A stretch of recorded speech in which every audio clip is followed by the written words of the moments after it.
We do have it confirmed that Mini TV is going to be the one that we're going to have the interview with. So, casters, you guys are going to have a couple of minutes to maybe come up with any very specific questions that you want to ask him. Mini, hello, welcome. Hello. Congratulations on the win. Yeah, we can hear you great. How does it feel? Yeah. How does it feel, man? It feels so good, honestly. Like, I know people will be like, it's not a big thing, but to us it really was, because Warwick, time and time again, always beat us, and it feels so good to finally beat them. Like they probably have the better players. Like I heard you were talking about, like Overlom. He's like Division 2 DPC. Like there are some really solid players, but I can't believe we actually kind of brought it out and won it then. Because it's just relief, to be honest. It feels good. Put simply, it feels good. It feels really good. I can feel the energy. I can feel the excitement, just the relief, really. I'm so happy for you guys. Again, congratulations. I'm going to be asking you a couple of questions here. I'm going to start off with the topic that you mentioned. You guys have lost a couple of times to Warwick in the past. But when you came into the game today, you guys already won before in this split 2020, Winter 2021. And then you dropped the first game.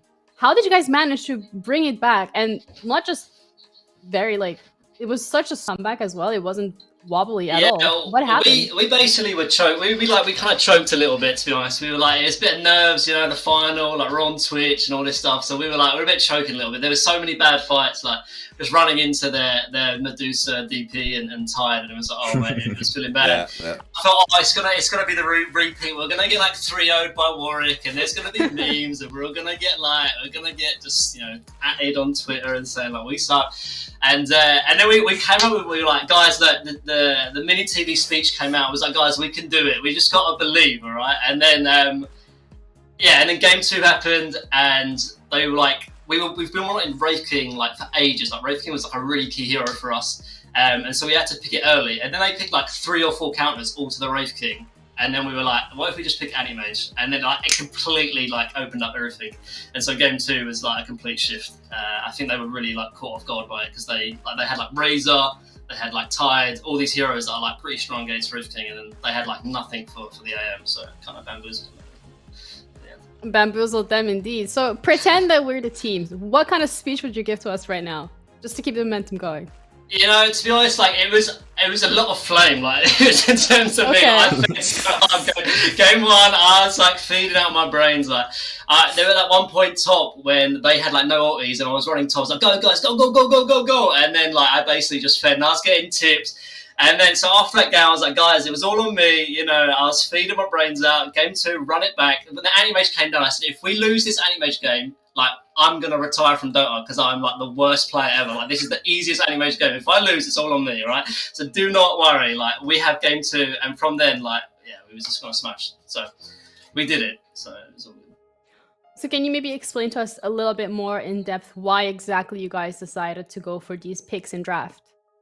Yeah, so in Game 2, it was just they had so much for the Wraith King. Razor into Wraith King is pretty unpickable, and we realised that their position 4 was always playing a Roma that doesn't have a lot of lane presence. So he had Spirit Breaker, Earth Spirit Run Game, things that doesn't really have much presence on the lane. So I knew that I was going to get farm as a carry. So I thought if we play Anti-Mage, it's going to be a fine game going forward. First, it looks like I'm getting hacked. It's just my webcam, Oh, hacked. God. At least it didn't happen in game, because then it could have gone worse. Yeah, I think we've lost him for the moment. So we have Mini TV back. If he wants to come back here and answer our questions. Hello. Sorry, you sure your camera bugged out, or you just didn't want to release your secrets? Warwick was trying to sabotage me, guys. They were trying to dampen the party. Melrose was getting salty because we smacked him in the finals. It happened. What can you do? Out the Matrix. Okay. So going back to the question here, we're gonna have to leak some tactics. So I was kind of wondering, maybe you just left because you didn't want to leak anything. But the draft honestly played an incredible key role in you guys winning these games back to back. So again, how did you guys just decide to come up with these picks? As you said, it was improv. Was it really? Yeah, it kind of was improv actually. So I mean, I got big shout out to our drafter Bonjour. So like ever since the start of NSC, like we've been trying to like figure out like the perfect formula. Like I always been playing support, I've played offlane, I've played mid, and like we just lose every single time to Warwick. And I was like, look, because I've been drafting normally, and I was like, no, I'll give it over to Bonjour. And we just realized that if they don't have their Dusa and they don't have Nyx, like they don't have too much threat. Like normally they have someone who's always playing Lycan or Beastmaster. We didn't have to worry about that this time, so that was good.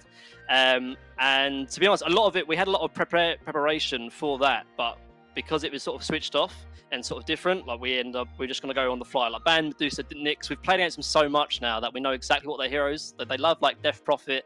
It was the one game that beat us.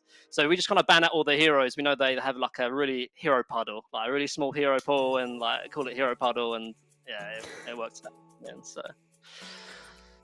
Yeah, and you guys happen to have the hero ocean, I guess. After winning, exactly. Like they banned my Weaver, they banned my Wraith King, started ban Ursa and Anti-Mage, and then they're like, bro, he can't play anything else, and I pull out the jug, and like, you know, it still worked. There you go. You guys really won that first game, but as you know, Epi mentioned earlier, the second and the third game were just much more one-sided from your side and just very much dominant.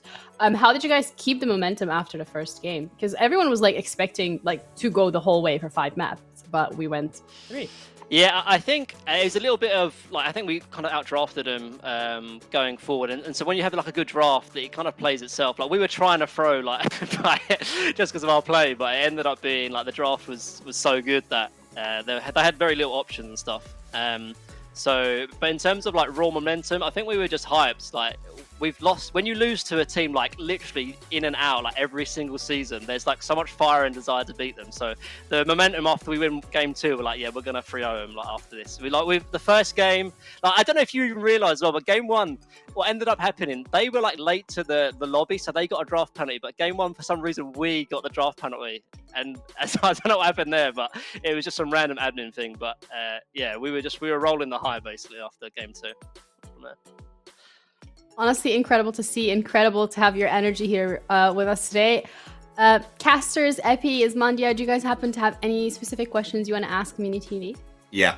What game was it now? Was it game 2 or was it game 3?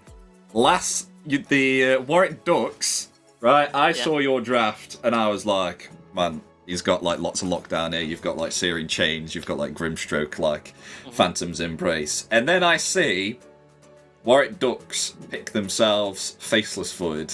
Did you think this is in the bag? Yeah, bro, I was like, they were crumbling, man. And then they picked Void Spirit into AM, and I was like, right, this is over, bro. They're tilted. They don't know what's going on. Like, you're right. We were a little bit worried of like going AM into Void, because obviously he gets a good chrono, but we thought it worked the game before, and we had ways to deal with him before he got BKB.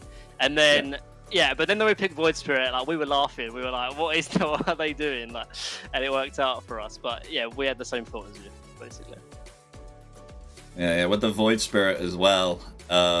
We originally said that if maybe perhaps they can try and win on the lanes and Void Spirit wins his mid, then can potentially try and shut down the anti-mage if they have themselves enough nuke. True. But that didn't happen. But we have Joe on the mid lane, man. His M-bar best in the UK, bro. Best UK M-bar ever. Like, so I was like, there's no way he's losing this matchup. So yeah, so it felt good. Ismandia, do you happen to have any final questions? Yeah, just for me. So throughout that game, I think we were comparing you to like kind of the OG kind of matchup where the other team is very strict and regimental, and you're out here on OG just like kind of 5 friends having fun. And especially when you talk about the anti-mage pick was very much like the kind of, I think you've seen the clip of where they just go, what if we pick Io and put it carry? Was that very much what the anti-mage kind of pick came down, and like the kind of overall feel from your team was just, we're just having fun? It was exactly that. So Evie in our position 5 was like, guys, like, let me just play Tide, and then we're just gonna like, they're gonna be so screwed, because they had no idea. Like we were thinking it. We're like, okay, like Razor, like all these heroes that are terrible against animes but really good against Wraith King was that I would just put Wraith King on a lower priority, so put it off lane. Had Tide 5. He was like feeding me sales, so I was like driving my Lamborghini. He was in poverty, like paying all his money on like sales to support me, and I was just like, yo, keep it going. This is gonna be fine. Like there's nothing to stop me. But yeah, it was exactly that. We were just bunch of guys. We were just joking around, like, and it felt good. It felt good. So. Well, congratulations on the win to you and your team, Mini TV. It was great to see you guys perform here today. It was great to have you for the interview. Do you happen to have any final shout-outs? Shout out to Monster Drop. Yeah, Monster Drop. Make it happen. And just shout out to my team. Sarko, Evin, Bonjour, Joe. We did it again. So finally. Feels good, guys. Feels good. Feels good. Thank you so much for being here. Go enjoy your celebration. Just make sure it's COVID safe. But yeah, safe. thank you for being here. Drink some Monster, guys. Make it happen. Peace.